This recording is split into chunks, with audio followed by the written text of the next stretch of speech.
Afternoon, good evening, good morning, wherever we are, whenever we are. Just gonna hang out for a minute as folks pop into chat, and we'll get started in just a couple minutes. As always, if you have questions, feel free to throw them in the chat. I'll answer them as soon as they come up because I'm very easily distracted. I was gonna say when I have the bandwidth or the time, but that's not how I work. I'm gonna see words, I'm gonna be like, oh, I should look at the words, even though what I should be doing is finishing my thought. But yep, just gonna hang out for a couple minutes. Folks populate, and we'll get started in just a few.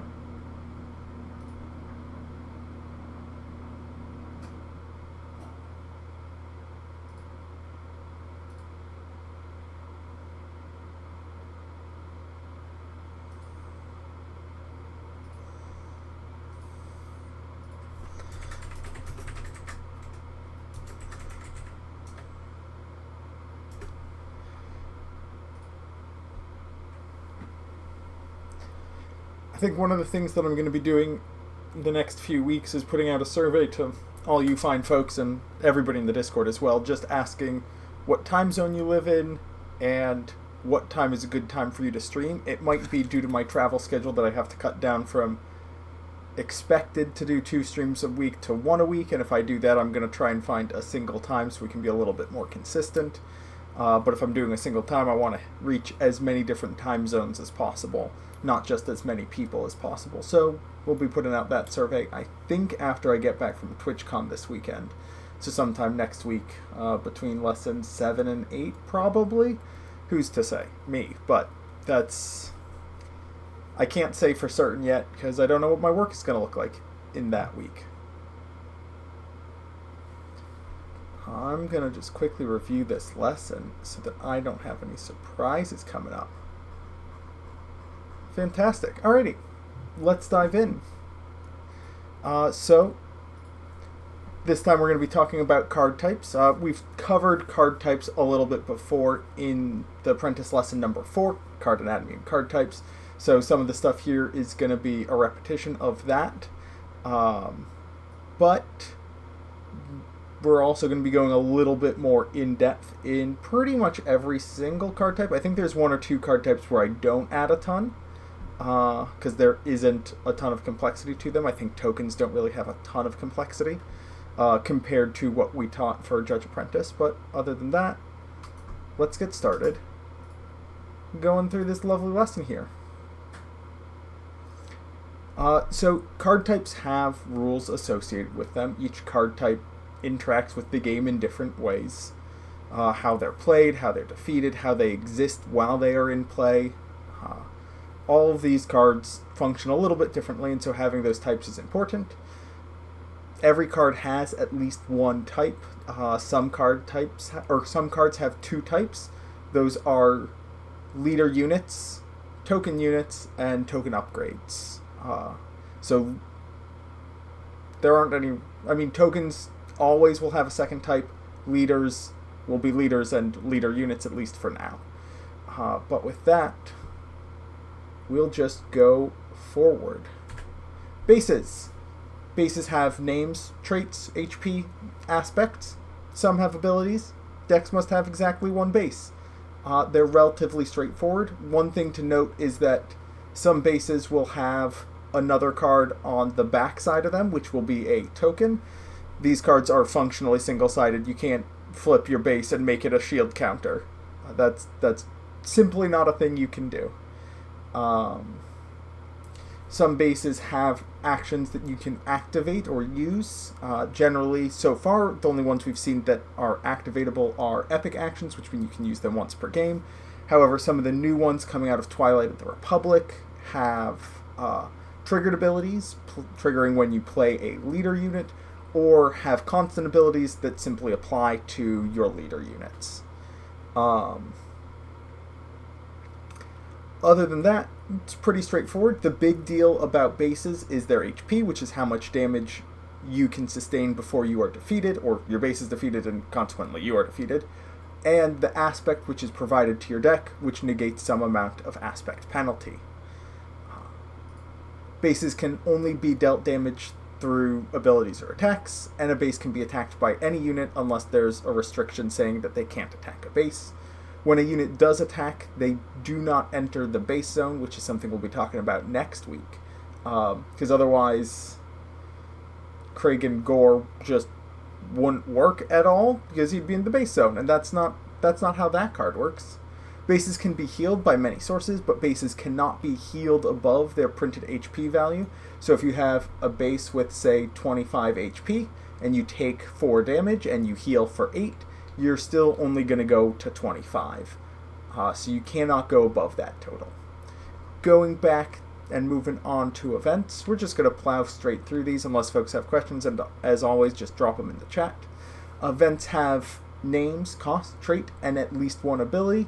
Most have aspect icons, but Restock, which is one of my poster children for niche rules, does not have aspect icons. It is a neutral card. Playing an event has several steps. We'll get to that in lesson 8, sometime next week. But there are 5 steps. I know I have 4 bullet points here. I should clear that up.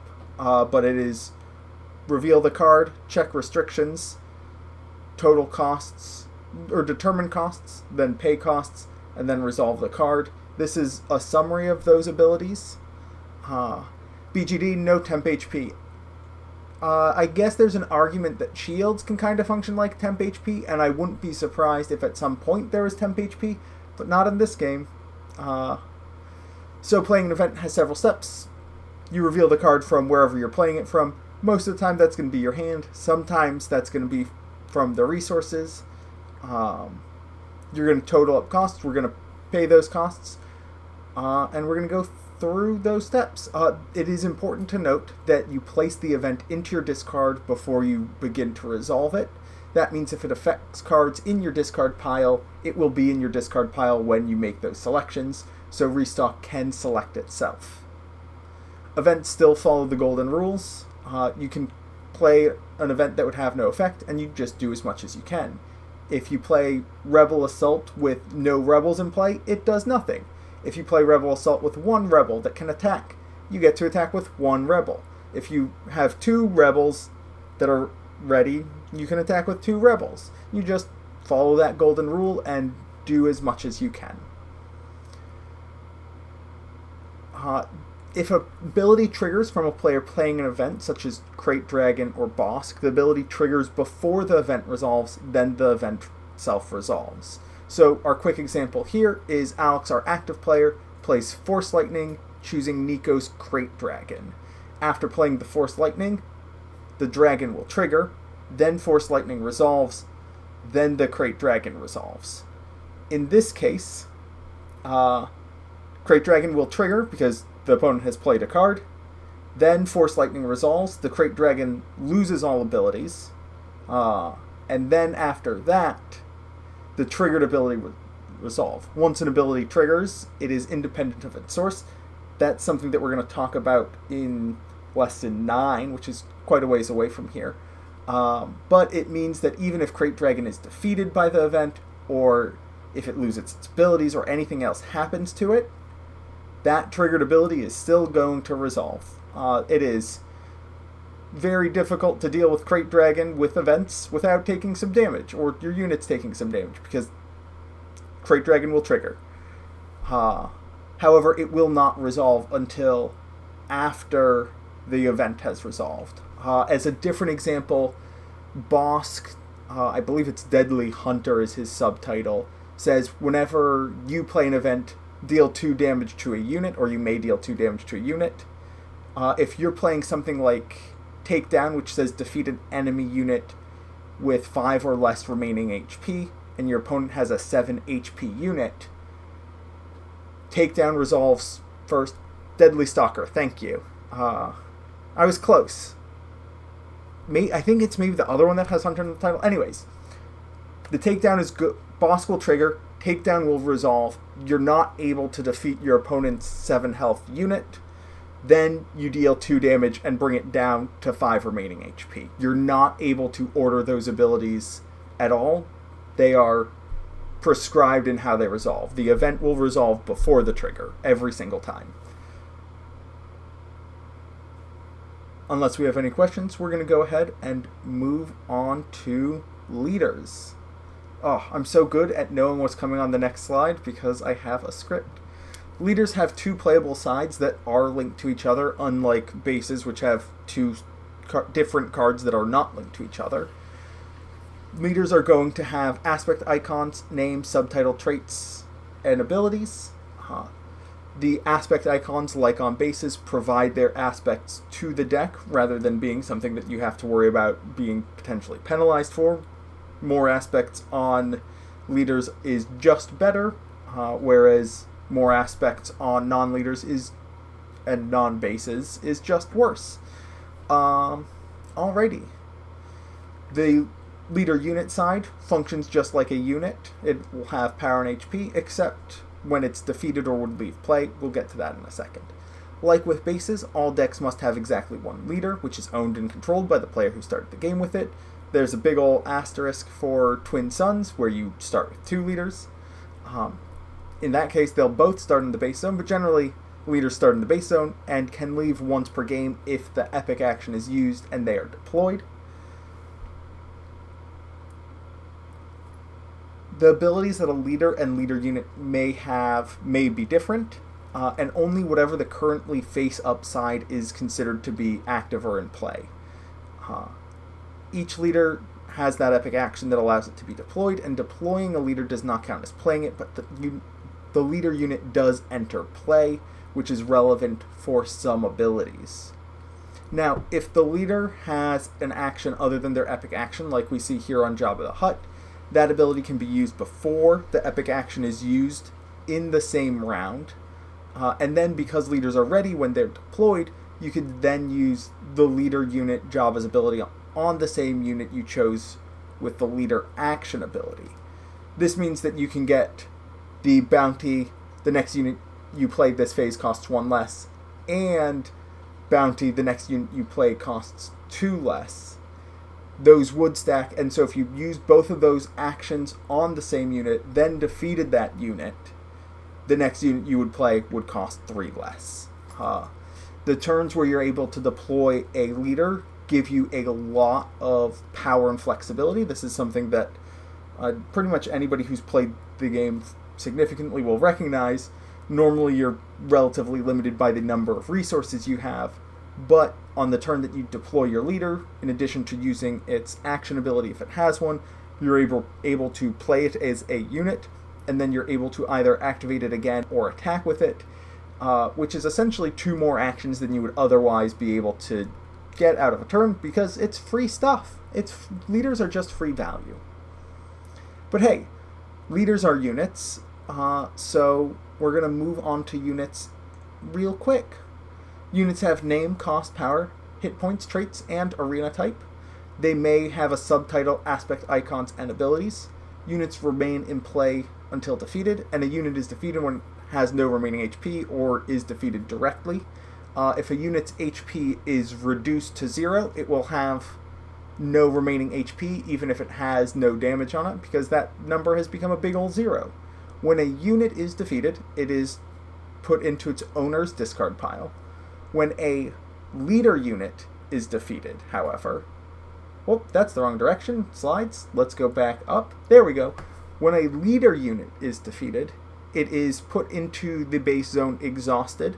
Similarly, if a leader unit would ever change control or leave play at any point in time, it is defeated and put into the base zone exhausted. Leaders are either on your side or they're in your base. They're not going to any other zone. They're not going to your hand, your deck, your resources, your discard pile. They're not going over to your opponent. They go into play in the arena where they get deployed, and then they go back to your base zone. Nowhere else. Leaders just work for you. They won't work for your enemy. Alrighty. Upgrades are one of the more complicated ones. They have more restrictions than a lot of other cards, and they can do some weirder things. They are played from your hand, and are attached to a unit. Attachment requirements are only checked when the upgrade is played. So if you play Legal Authority, which requires you to attach it to a friendly unit, you play it on your friendly Reinforcement Walker, and your opponent then plays choose sides and takes control of your reinforcement walker, even though it is no longer attached to a friendly unit, because you still control the legal authority and you do not control the reinforcement walker, so it is an enemy unit, it only checks that quality when the upgrade is played. There are a lot of upgrades that say play on a non-vehicle unit or play on a vehicle unit. Those only check when you play the upgrade.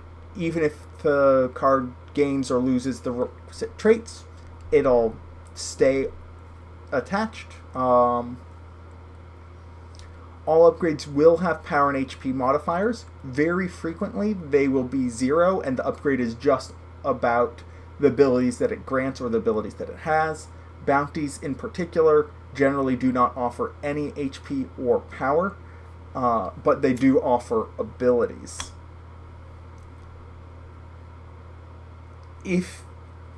Now, while you can play events that would have no effect, so you can play a Rival's Fall with no units in play, to play an upgrade, you do need to have a unit that you can play it on.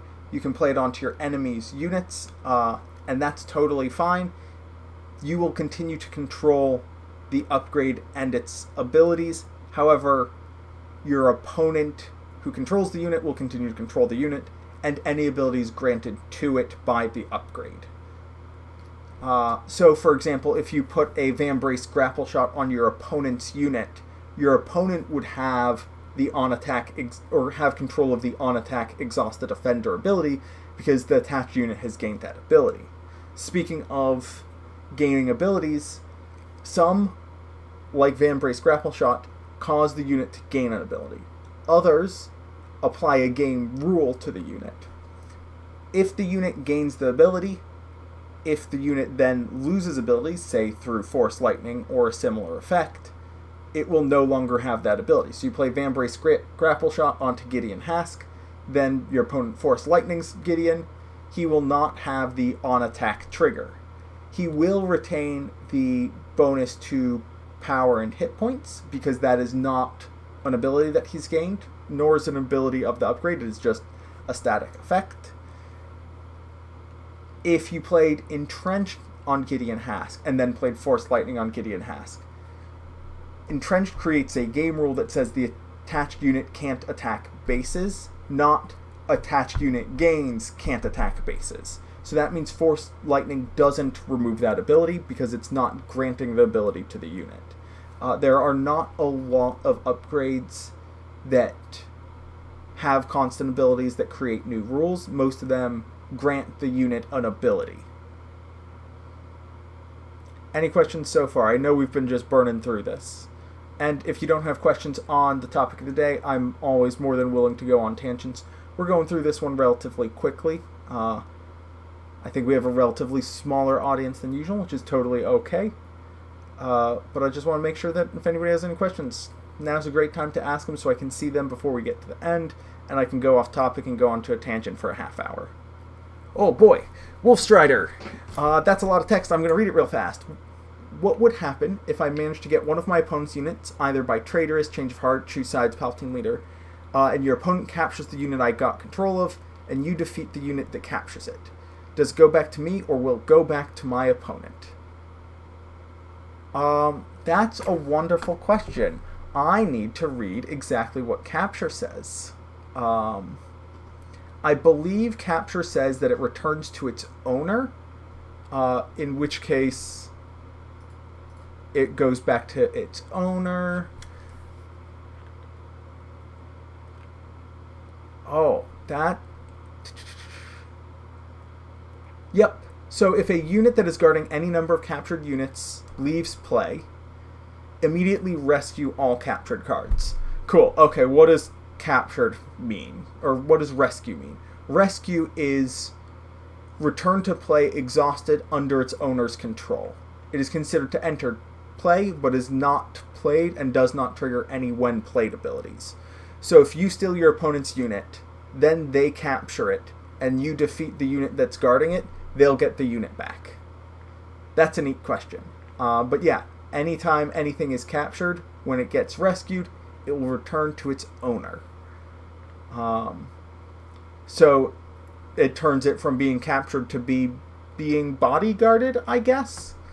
I wouldn't be surprised if there was some, like, you were able to capture your own units or cards that had you strictly capture your own units, and some people use that for protection against board wipes. Like, if you Super Laser Blast and you have something captured, you'll get control of it after the Super Laser Blast, and then you can have that unit already in play when it's time to, well, when your opponent has cleared the board and is hoping you have nothing, you'll have something. But, good question, I like it. Alrighty. Tokens. Tokens have a name, a trait, and a second type. So far we only have token units and token upgrades. They follow all of the rules of whatever that second type is, except that tokens are never played. They are put into play, similar to cards that are being captured, or rescued rather. And tokens are set aside out of game, rather than leaving play. So if the zone change is considered to have occurred for triggers, and if you do effects and defeated. Tokens can be defeated. Tokens do leave play for if something is. If a unit would leave play, you may. If you do, etc., etc. The unit does leave play. However, it mechanically will never go to the discard. It will never go to the hand resources anywhere other than. It's either going to be in an arena attached to a unit or being a unit in play, or it'll be set aside out of game. You're never going to have a token in your deck or hand unless they change the rules. And there is no limit to the number of tokens a player can have. And that's it on card types. It's a relatively straightforward lesson. And not too many questions this time. Last time, for Lesson 4, we had a wonderful conversation about what it means for a card to have a name, and how naming cards works with, say, Regional Governor, and what a player can be expected to do, and a lot of stuff about communication policy. So I really encourage you to go check that out if you have any questions about that. Other than that, I'm going to hang out here for a minute or two, see if anybody has any questions. I'll see what I can do to answer them, and then I'm going to disappear for the night and go back to painting me some clone troopers, because I have some little guys that need some paint on them. Other than that, thank you all for hanging out. Pleasure being with you as always, and I'll talk to you next time.